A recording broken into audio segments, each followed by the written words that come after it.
guys, I'm Stephanie Smith and you're watching RealFM.tv.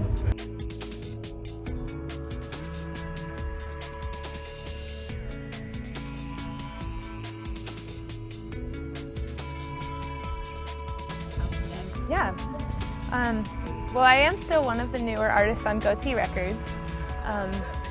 The irony of that is that as a kid, like a teenager, coming to festivals like Agape or Creation where I grew up, I was a huge fan of artists on Goatee Records. And part of my pursuit in what do I want to do with my life as a shy kid, kind of awkward, I found Greenville College and they offered a CCM program. And I knew that what I wanted to do was more the rock and roll, the contemporary side definitely. And so that led me from Pennsylvania all the way to the middle of Illinois. And I studied CCM here, and you know, my journey here started with music, but once I got to Greenville, other things sort of became more important, like community. I actually didn't study music for 2 years out of the 4 years I was here. I studied it my freshman year and my senior year. And in between, I traveled to Guatemala with the college. I traveled to Africa for a semester abroad. And there's a lot of growing up that happened, just finding myself. And those opportunities were, I'm so thankful they were available through Greenville. Junior year, second semester of my junior year, God was doing a lot in my heart with music because I hadn't been doing it for 2 years. And I came to this place of surrender where I said, whatever you want to do, I just want to do this. There was a Battle of the Bands happening at Greenville that afternoon, and it was like the preliminaries of the Agape competition for the Greenville bands. So I went to go support some friends and ended up performing, long story, ended up winning, which meant, oh my goodness, I have to get ready for the festival. So I had 2 weeks to throw a band together, throw some songs together, throw some demos together. And I found myself on main stage, my first real performance in 2 years. And this guy named Toby Mack happened to hear me. I was okay with that. It was pretty cool. And in many ways I realized I sort of have the Cinderella rock star story, at least up until that point. That was 5 years ago, and I'm still technically a new artist. It took me about 2 years to even get, a record launched and out. And then, I toured that as a beginning artist. The industry's gone through a lot of changes. So here I am, I'm just kind of doing my thing. I love rock and roll. I love the Lord. I love to use those two things together. And for this season, I just feel like the doors have opened up and I'm just trying to be faithful to walk through them, so.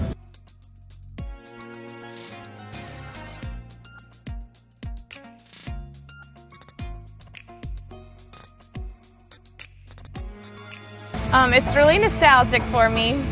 I feel a little bit old, but it's really neat because I feel like I needed the last couple years that I've been away to establish just my artistry and what I'm doing, and even the team of people who do this thing with me, who travel. I'm in a van with them for hours and hours a day. I'm sharing the stage with them. The same guys have been playing for me now for 30 years or more. And so I know them, they're like my brothers, and it's just such an honor to stand on stage and get to do what we love together. So I'm excited to come back and say, look, I've grown, I remember playing here last time and just being so nervous and still feeling like, oh, what am I doing? I don't really know, I'm just gonna fake it. So I still don't exactly know what I'm doing, but I love it just as much as I did then, so.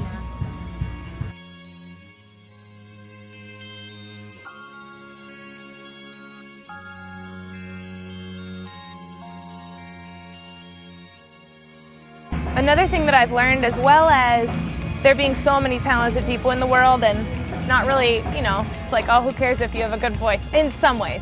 I feel like if you're going to stand on a stage and share your talent, like, let's have a backbone to it. Let's have something to say, because really there's a lot of people who can sing, who can stand on a stage.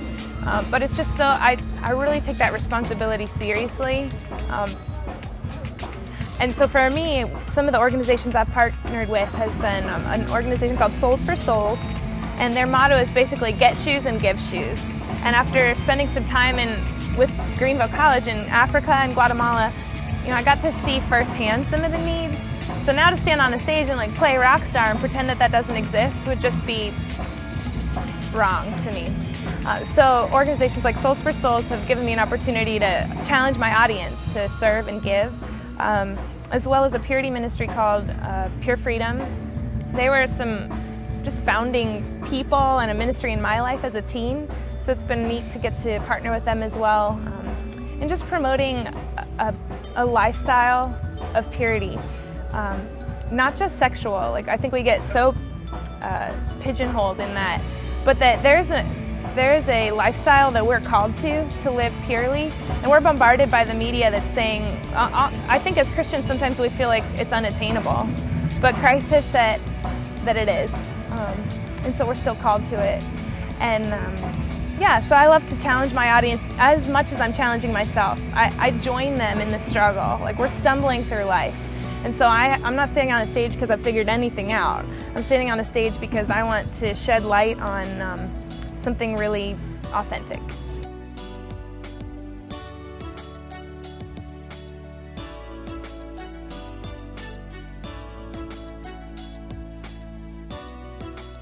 Well, the EP, it's just 5 songs, and it's called Stephanie Smith.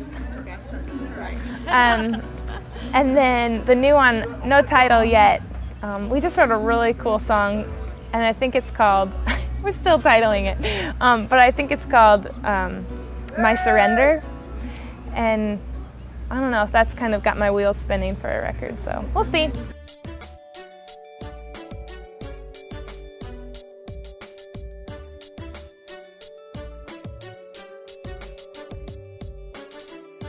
It's so funny because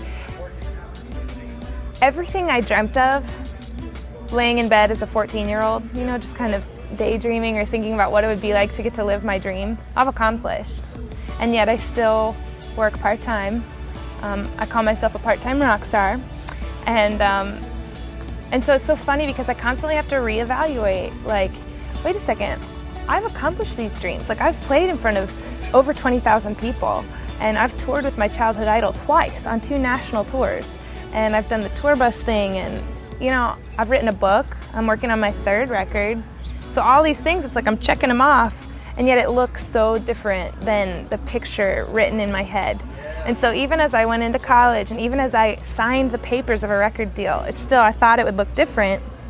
And so I love to stand on a stage and not try and act like feed into the illusion of the glory of the record business, because I feel like I was almost misled by that. Like, I love to sit on a stage and tell kids, I work at a mall, or I worked at Starbucks for 4 years with a college degree, but I get to do what I love with people that I love, and I believe in what I'm doing, and I believe that God has opened these doors for at least this season.